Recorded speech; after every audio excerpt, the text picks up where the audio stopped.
Haleluya. Haleluya. Haleluya, watumishi wa Mungu. Leo nina kila sababu za kuwaletea neno ambalo linapatikana Zaburi 23. Hilo ndio litakuwa somo langu la leo. Na nataka niwaambie kitu kimoja, kuwa miongoni mwa wale watu ambao wanawategemea sana wanadamu, nafikiri Zaburi ilieleza vizuri. Zaburi 23 ilieleza vizuri kabisa. Sikiliza wewe ambaye unayemtegemea mwanadamu kumfanya kuwa kinga yako. Wewe ambaye unayemtegemea mwanadamu kumfanya kuwa mkombozi wako. Leo mwanadamu hawezi kuwa mkombozi. Leo mwanadamu hawezi kufanyika kuwa kinga ya mwili wako. Leo mwanadamu hawezi kufanyika kuwa mbiu hawezi kufanyika kuwa mbiu ya vifijo na vilio vyako. Ni kwa sababu mwanadamu yeye ni mwanadamu tu. Mwanadamu yeye ni mwanadamu tu ambaye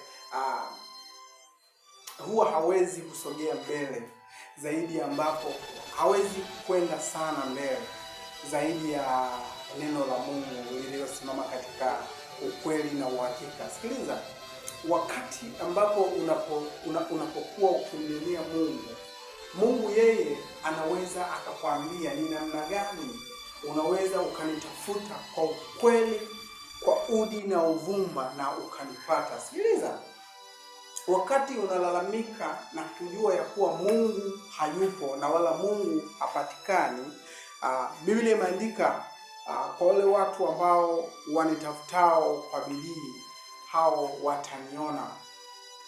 Wakati tunasema kwamba miongoni mwa wale watu ambao wanaomtafuta kwa bidii, miongoni mwa wale watu ambao wanahangaika kumtafuta, miongoni mwa wale watu ambao wako wanapambana namna ya kumtafuta Mungu, miongoni mwa wale watu ambao hawajamkosea Mungu na wanatafuta njia na juhudi za kumuona Mungu,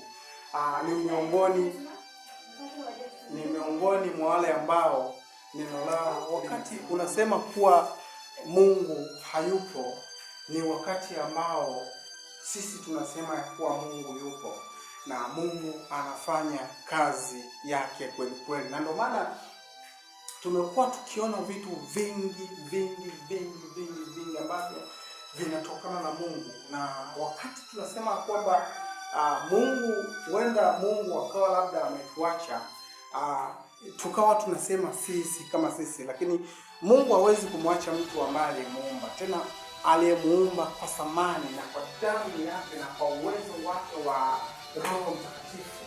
Mungu hawezi kumwacha mtu kama huyo.